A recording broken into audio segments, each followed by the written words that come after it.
Bom, procuramos dar uma rápida tintura sobre condução de iniciativas estratégicas, né? Falamos um pouquinho do modo acelerado, da aceleração de iniciativas, como é que isso pode acontecer. E agora é hora de falar um pouquinho sobre duas coisas relevantes. Primeiro, como é que a gente consegue alinhar as unidades em relação à estratégia, né? Fazer com que todo mundo participe no seu mundo, né? Dentro da estrutura, das preocupações estratégicas e do monitoramento. Como é que a gente vai conduzir, né, o monitoramento e a avaliação da estratégia para entender esse barco em movimento efetivamente. Bom, é muito importante esse slide aqui, porque ele toca num dos problemas mais críticos, né? A desinformação é uma das principais causas das resistências à implementação de planejamentos. O alinhamento do mapa estratégico é a maneira pela qual se atua contra isso. Então, as pessoas não deixam de colaborar, ou os setores não ficam desalinhados estritamente porque não concordam, né, normalmente com o que está acontecendo, o que foi estabelecido. Simplesmente porque não tem informações a respeito. Então as pessoas não são envolvidas, as áreas. Consequentemente, a estratégia, né, nesse modelo mental, acaba sendo um problema da alta administração. Então como é que a gente faz esse alinhamento? Um dos mecanismos importantes para isso acontecer são os chamados painéis de contribuição, ou iniciativas de contribuição, ou mapas de contribuição, que a gente vai comentar um pouquinho. Então, o que é isso? Né? Nada mais é do que um dispositivo que as diversas áreas componentes da estrutura podem estabelecer para ali delinear, construir as ações que as áreas vão conduzir, e normalmente essas ações vão ser conduzidas sob a governança das próprias áreas, portanto, utilizando o empoderamento dos gerentes das áreas, né, dos líderes das áreas, vão conduzir, né, para além daquilo que já foi considerado como iniciativa estratégica da organização toda, e vão conduzir também para gerar um alinhamento do dia a dia e das iniciativas um pouco mais tático-operacionais das próprias áreas em relação à estratégia, trazendo esse necessário e desejado alinhamento. Então, o que é um painel de contribuição? É um template, né, um modelo que pode ser preenchido por uma área, em que ela vai estabelecer um objetivo de contribuição. Eu tenho um objetivo estratégico, que está lá no mapa, e eu posso deduzir daquele objetivo um objetivo menor, afeto a alguma coisa que é da minha competência enquanto área. Então a gente começa aí a dialogar com as competências da estrutura, né, funcional. Eu vou dialogar com isso, com a estrutura organizacional, perdão, e vou estabelecer um objetivo para a minha área. Veja bem, ao estabelecer esse objetivo, eu estou estabelecendo esse objetivo numa relação de contribuição. Tá? Bom, esse objetivo tem que ser mensurado, então eu posso até mesmo desenvolver um indicador e uma meta para esse objetivo. E vou estabelecer ali projetos, iniciativas, né? Podem ser, e normalmente são, iniciativas menores, de escopo menor, de transversalidade menor, ou às vezes não tem transversalidade, são iniciativas desenvolvidas na própria área. Isso vai ser um conjunto de coisas realizadas sob a governança das próprias áreas, né, para colaborar com a estratégia maior. Bom, e aí tem muito para falar sobre isso. Por quê? Isso tem que ser bem apresentado e bem conduzido, senão as áreas podem raciocinar da seguinte maneira, eu já vi muito isso. Ah não, eu não vou construir nada de painel de contribuição, senão eu estou trazendo para o meu mundo mais responsabilidade, eu estou cheio de coisa para fazer, a minha rotina é estupidamente pesada, eu não vou ficar aqui agora construindo projeto para eu tocar no meu nível, além daquilo que eu já tenho que participar, eventualmente, dos projetos estratégicos. Então não é isso. A ideia é fazer com que aquilo que a área já pensava em fazer muitas vezes, ou que já poderia fazer, é só colocar aquilo à prova do alinhamento estratégico com os objetivos. Tá? Então é nesse sentido. O que funciona normalmente é fazer essa prospecção dos painéis de contribuição, essa construção de maneira colaborativa.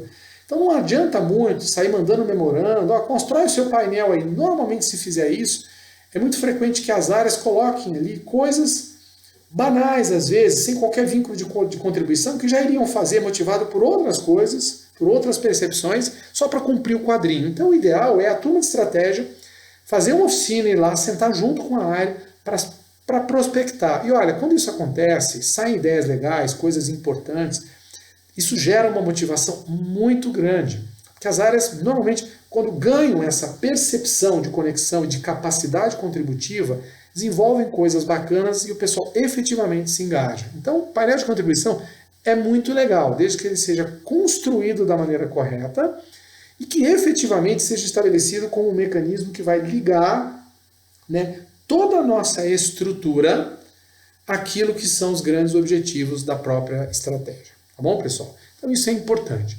Bom, dificuldades na construção de painéis, eu falei um pouquinho para vocês sobre algumas, né? Eu diria que a maior é quando você manda isso burocraticamente, acabam vindo coisas que às vezes não têm relevância, né? E aí a própria interpretação das áreas de que construir iniciativas num painel de contribuição, isso serve muito mais para me colocar enquanto área, né? Contra a parede, no monitoramento, do que outra coisa. Para resolver essa questão, uma sugestão que eu dou é o seguinte: nas rotinas de monitoramento e avaliação da estratégia, concentrem-se no portfólio estratégico.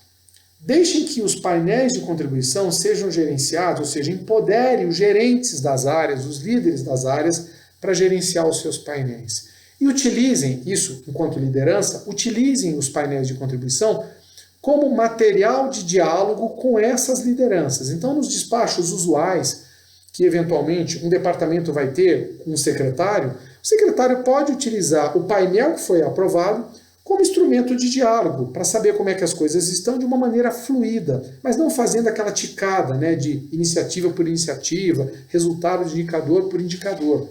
Apenas para estabelecer um diálogo consistente em relação àquilo que está sendo desenvolvido na área para contribuir com a estratégia. Isso tende a funcionar muito melhor. Ou seja, deixa um pouco o painel de contribuição para a governança das lideranças das áreas e traz a governança da carteira estratégica efetivamente para os ritos de monitoramento e avaliação.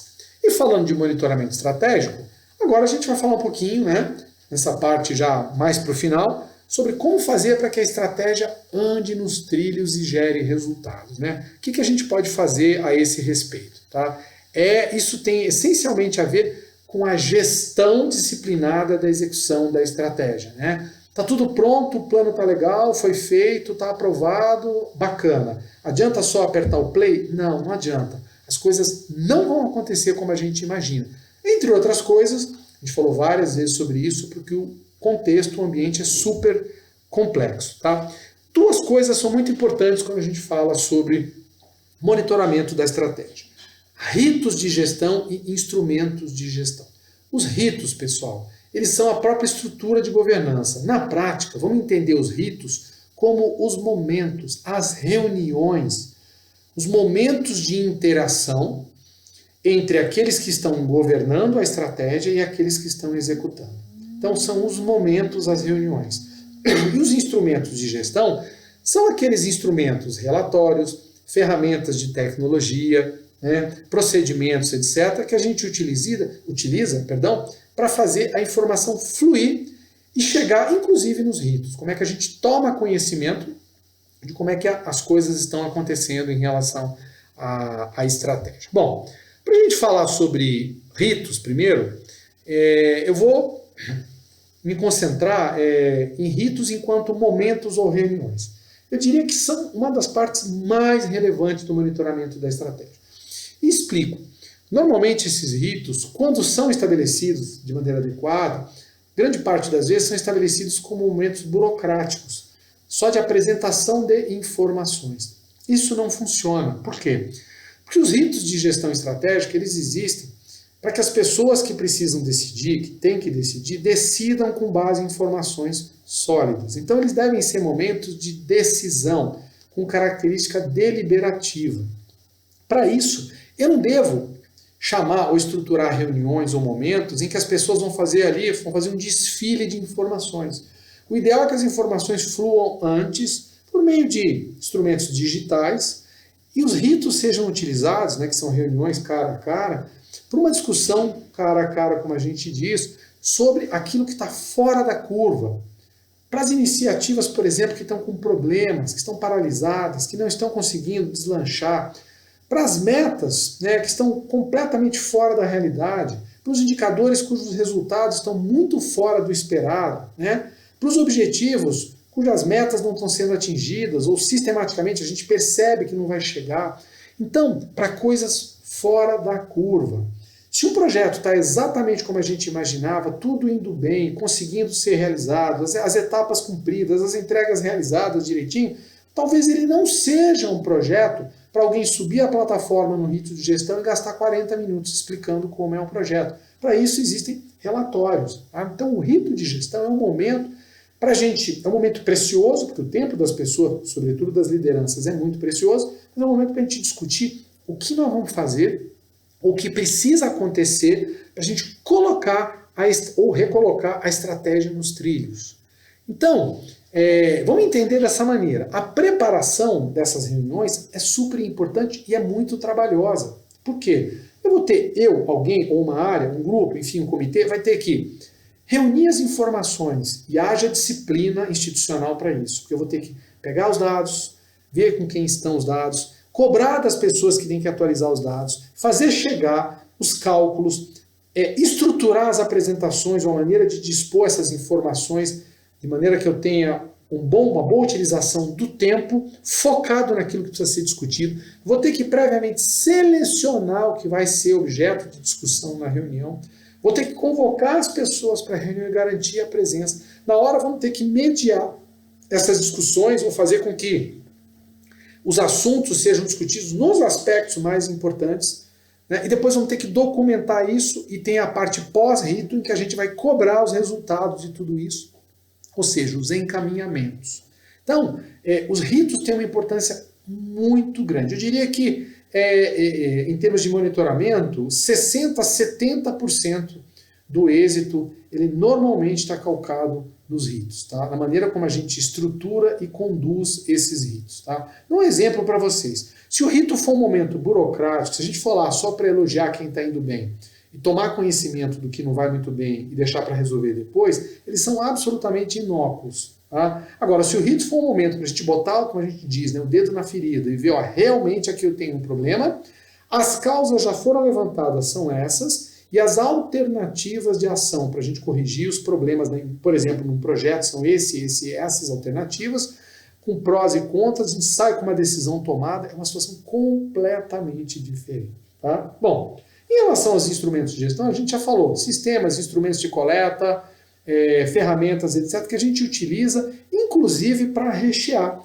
para estruturar esses ritos. Aqui, nós temos um cronograma, né, um modelo de cronograma só ilustrativo, sobre como é que a gente pode dispor esses ritos ao longo de um determinado período, nesse caso aí um intervalo de 4 meses, em que a gente vai intercalando esses momentos, né, reuniões com característica mais preparatória, reuniões de status report, né, reuniões de apreciação de projetos, reuniões de análise ou avaliação estratégica, etc. Isso tudo tem que aparecer ao longo do tempo. Eu queria, antes de passar adiante, tocar num assunto importante. Então, e apenas levar para vocês em termos de sugestão, de reflexão. Só tomar uma aguinha aqui. Raciocine em termos de uma estratégia que está aprovada, portanto, né, ela já recebeu o ok para começar a ser executada.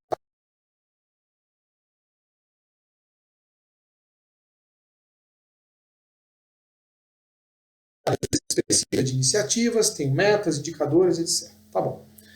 Vamos raciocinar com um rito mensal ou bimestral, né, de monitoramento. Então, esse rito é um colegiado que vai se reunir para avaliar e deliberar, né, vai tomar contato e vai deliberar sobre pontos fora da curva, né, questões que precisam ser discutidas sobre como é que a gente vai recalibrar e reconduzir alguns projetos, iniciativas, vamos avaliar ou verificar metas, etc. Então, para que isso aconteça de uma maneira fluida, né, eficiente, é muito importante que a gente tenha uma reunião preparatória. Então, uma sugestão, por exemplo, é o seguinte: eu tenho uma área de estratégia, o que eu faço? Essa área de estratégia, digamos que eu tenho um rito mensal. Antes do rito mensal, dentro de uma cronologia estabelecida, essa área de estratégia já se reúne antecipadamente, numa escala, né, não vai todo mundo ao mesmo tempo, vai se reunir com cada liderança de iniciativa estratégica, cada liderança de meta, consequentemente de indicador, e vai ser uma reunião de discussão muito aberta e muito franca sobre como é que as coisas estão. Nessa reunião, Questões mais imediatas que possam ser resolvidas com base, né, no assessoramento, inclusive, da área de estratégia e de projetos, isso já pode acontecer. E aí, ao longo dessas reuniões, as questões mais relevantes já vão ficando claras, vão sendo separadas, juntamente já com uma análise de causas e de alternativas de conduta. Tudo isso já vai sendo trazido para ser levado para a reunião, por exemplo, mensal. Então, uma reunião mensal, quando vai acontecer de maneira muito mais proveitosa, porque a gente já teve uma análise anterior. Além disso, tem uma outra vantagem. As pessoas não vão se sentir traídas, porque vão participar, possivelmente lá na frente, de uma reunião de monitoramento, sabendo que aquilo já foi discutido, mediante um consenso, já foi avaliado que vale a pena levar para uma discussão de colegiado, e as alternativas já foram pensadas. Então é clareza, transparência absoluta, e ao mesmo tempo a gente está ajudando os atores envolvidos na estratégia a desenvolver as iniciativas. Então esse é um conjunto, né, ou uma estrutura de ritos de monitoramento que, por exemplo, tende a dar muito certo. Só como sugestão para vocês. O essencial, o monitoramento em si é um projeto. Porque se a gente não está fazendo monitoramento nenhum, não está conduzindo os ritos, não está utilizando, né, as ferramentas de gestão, não é razoável imaginar que eu vou fazer tudo isso do dia para a noite com 10 projetos, com 15 projetos, com 10, 20 indicadores. Não vou fazer. Então, o que a gente sugere? Né? Se é um projeto, vamos fazer um primeiro rito piloto. Vamos conduzir uma reunião com essas características para uma iniciativa. Vamos verificar como as pessoas se comportam, como é que as coisas acontecem, e aí então a gente consegue extrapolar isso para o conjunto. Né? Vamos escalonar isso ao longo do tempo, vamos trabalhar em ondas, para a gente não ter uma reunião muito frustrante no primeiro momento e isso acabar, às vezes, enterrando o interesse pelo monitoramento da estratégia. Tá? Intensifica a comunicação e pense em implementar em ondas, é isso que a gente está falando.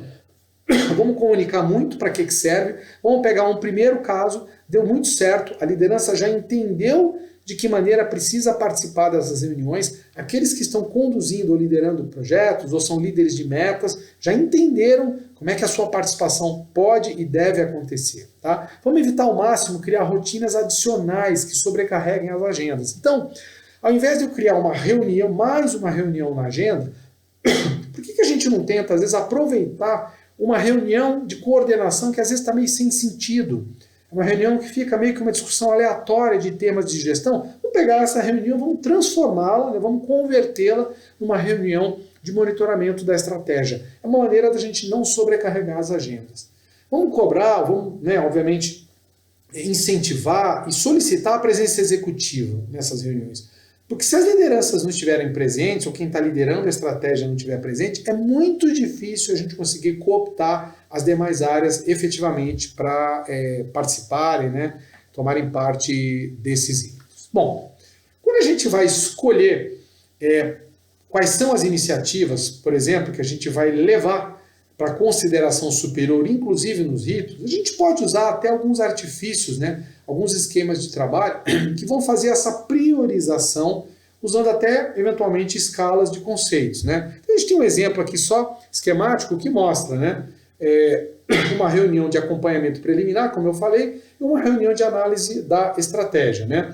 Eu pego, por exemplo, os problemas persistentes, né, aqueles que têm uma relevância relativa maior, vou tratá-los como chamados em inglês, né, hot issues, né, são questões importantes, problemas quentes, né, e vou levar isso para a tomada de decisão dos níveis superiores. Para fazer isso, eu posso até mesmo utilizar alguma escala, né, de avaliação. Então tem essa escala aqui que a literatura traz, que é a escala CIER, que ela vai tratar com complexidade, integridade, evolução e riscos. Então são grandes atributos, cada um desses atributos desdobrado em variáveis, essas variáveis com uma escala de pontuação, no momento que a gente for, por exemplo, naquelas reuniões preparatórias a que eu me referi, a área de estratégia for conversando com todo mundo e tal, verificando uma a uma, vai preenchendo essa escala de valores com base nessas variáveis e com base nisso vai formar um juízo sobre quais são as iniciativas que vão ter que subir para o rito executivo.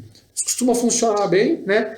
E traz um critério, vamos dizer, um pouquinho mais robusto para a gente escolher aquilo que vai ser levado à consideração das autoridades ou das lideranças nos ritos acima. Tá? A gente tem aqui a utilização dessa escala CIER, que acaba gerando um score do projeto. Né? Então ele permite avaliar a probabilidade de sucesso do projeto Quanto maior for, maiores as chances de o projeto não ser bem sucedido, dependendo da situação. Isso vai permitir que a gente escolha, né, a faixa de pontuação, dos projetos que a gente vai decidir levar para consideração executiva. Bom, esse slide aqui, pessoal, ele traz um pouquinho dos do's and don'ts, né, em relação ao projeto. O que a gente recomenda que deva acontecer numa reunião de monitoramento típico, que a gente recomenda que não deva acontecer. Então, em primeiro lugar, aquilo que a gente acha que deve acontecer numa reunião de monitoramento. Uma exposição executiva dos responsáveis por objetivos e indicadores. O que é isso?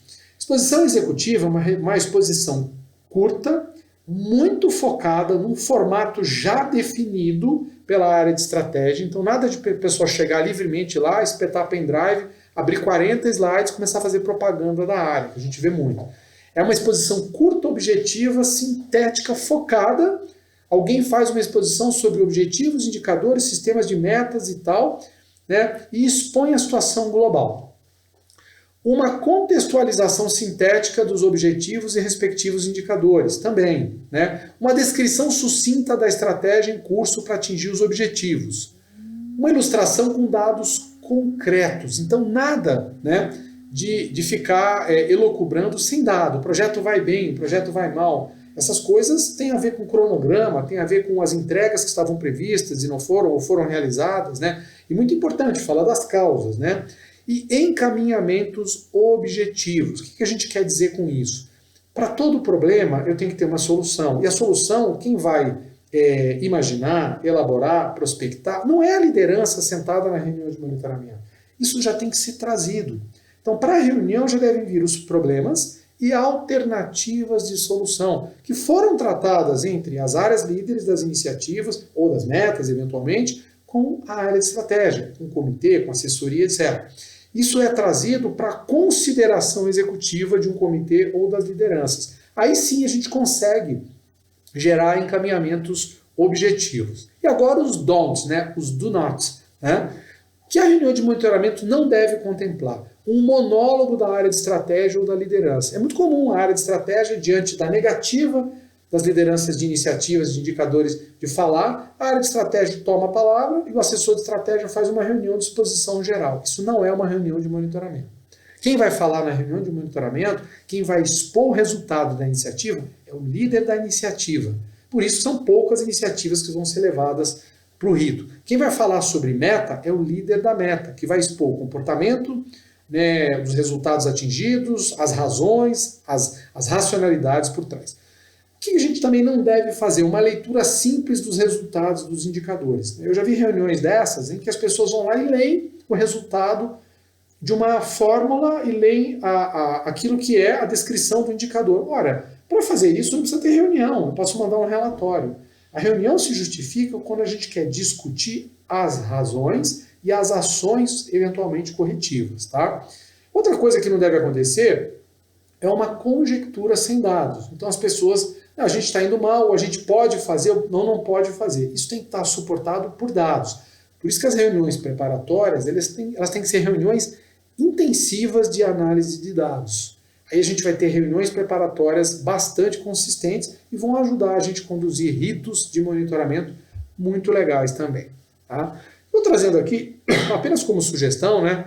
Existem muitas fontes na literatura, e tanto do ponto de vista de obras escritas, quanto também de sites, portais e fontes de documentação digital extensiva sobre gestão estratégica. Isso aqui é só um exemplo, né? Um guia de estratégia sobre execução de uma publicação digital que é Strategy in Business. Então eu suscito, né, que vocês utilizem essas referências, porque tem ideias muito interessantes, né? Esquemas de trabalho, trabalhos publicados, artigos, templates, lidando especificamente com a questão de comportamento dos boards, dos fóruns, né, utilizados para monitoramento da estratégia. Bom, e para fechar, pessoal, esse nosso papo todo sobre gestão estratégica, só tomar mais uma aguinha aqui. A gente vai falar um pouquinho, nesse fecho, sobre governança estratégica. Porque é um termo que tem sido muito utilizado e que tem uma relação com tudo que a gente falou até agora, né? Então, o termo governança estratégica, eu estou utilizando aqui o conceito, inclusive, extraído da documentação do Tribunal de Contas da União. Governança estratégica parte da premissa de que a estratégia somente gera valor quando executada. Isso que a gente está falando desde o começo. Estratégia planejada, plano estratégico é um conjunto de intenções. Somente quando a gente põe para rodar e para fazer isso tem que ajustar o tempo todo e monitorar, é que isso agrega valor, né? Não há execução, e não há execução efetiva sem a gestão, sem o acompanhamento, sem o monitoramento e sem os necessários ajustes.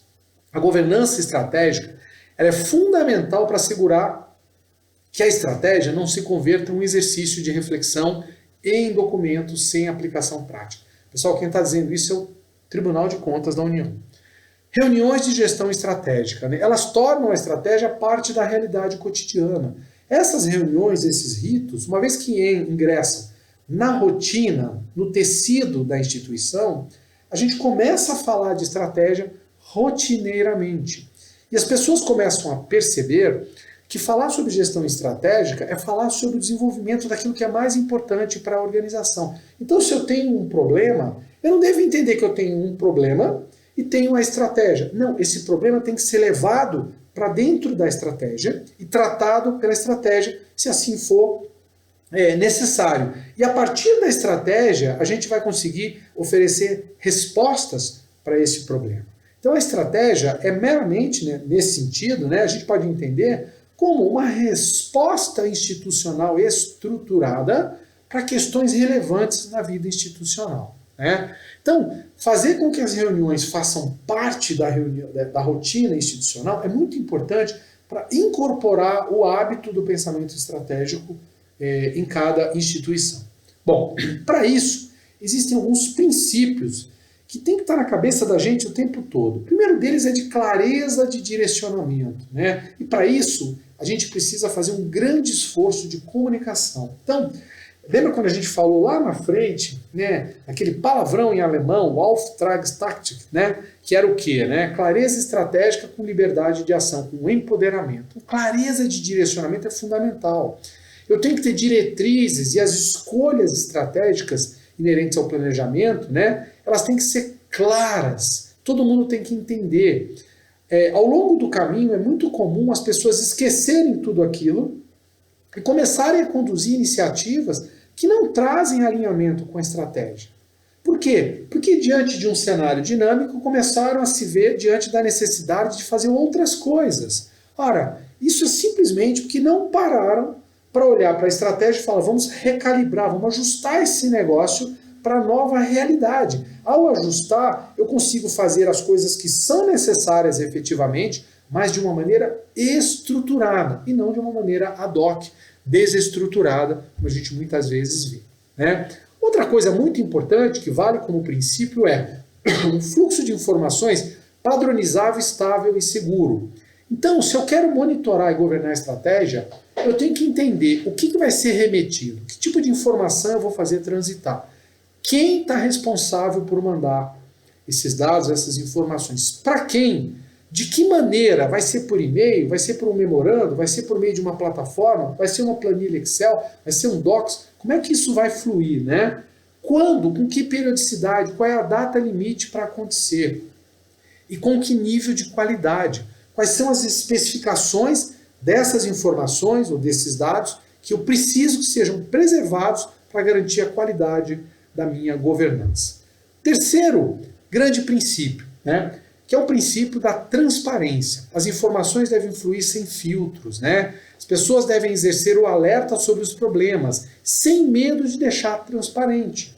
É muito comum a gente ver em gestão de projetos, iniciativas do tipo projeto, que muitas vezes as pessoas, quando são interrogadas sobre como é que vai o projeto, não vai tudo bem, tem um probleminha ou outro aqui, mas estamos dando conta, está tudo tranquilo. Quando chega na véspera dos ritos de monitoramento, aí começa aquela ginástica para tentar justificar por que o projeto está tão atrasado, muitas vezes. O que está acontecendo? Falta de transparência. Os problemas já estavam acontecendo desde o começo.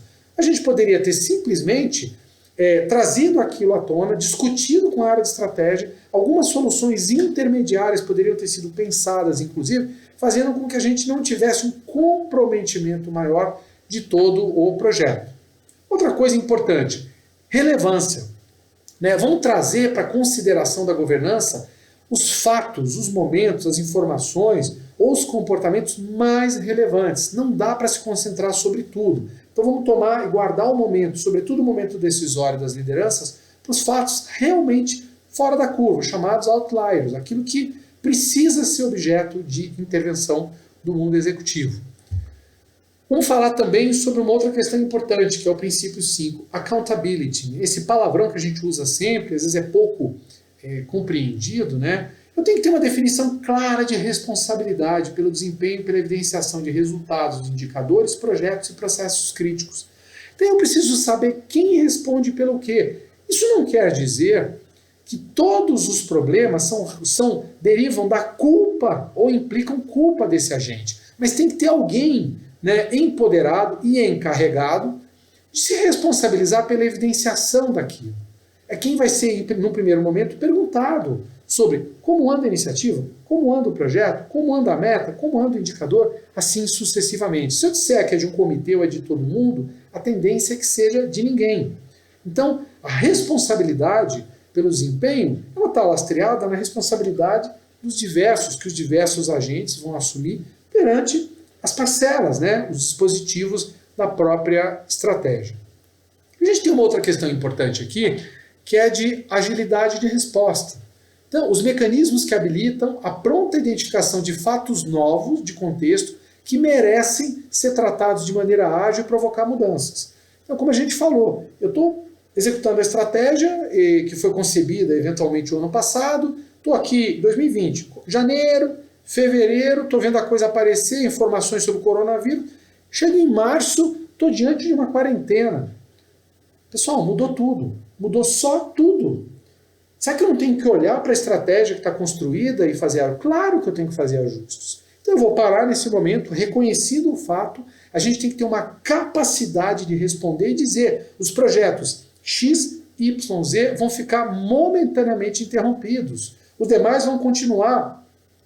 Vou fazer intervenções de maneira a trocar etapas, enfim, inserir dados novos, vou atrasar determinadas questões ou ações em proveito de outras, vamos reposicionar algumas questões importantes, vamos incluir iniciativas novas necessárias para fazer frente a uma mudança de contexto tão importante, ou seja, eu tenho que ter capacidade de responder. Só vou ter essa capacidade se eu fizer ritos frequentes e consistentes. Se eu fizer uma reunião a cada 6 meses para verificar como as coisas estão de uma maneira burocrática, dificilmente vou ter agilidade de resposta. E mais, o que eu vou acabar fazendo? O contexto vai me forçar a agir. Eu vou deixar a estratégia de lado e vou agir de maneira ad hoc, de uma maneira até improvisada, deixando de lado as estruturas de trabalho que existem no âmbito da estratégia. E é isso, pessoal, princípios importantes. E com isso, a gente chega no final do nosso papo sobre gestão estratégica, né? A gente saiu lá de trás, começamos a falar do ciclo, da questão diagnóstica, passamos pela formulação, conversamos depois da formulação sobre a tradução, falamos do desdobramento de iniciativas, falamos de monitoramento, do envolvimento dos setores da organização, e tudo isso, né, sendo que antes de tudo isso a gente bateu um papão lá sobre os conceitos, as especificidades de estratégia no setor público, o que envolve, o que não envolve, por que é importante, quais são os desafios, os problemas clássicos da gestão estratégica. Mas o recado final nosso, pessoal, é o seguinte: se a gente não tiver uma gestão estratégica estruturada, muito dificilmente a gente vai conseguir dar passos importantes em termos de escalonar, né, de escalar, melhor dizendo, esse desempenho, de galgar patamares de desempenho institucional muito maiores, se a gente não tiver uma gestão estratégica bem estruturada, né?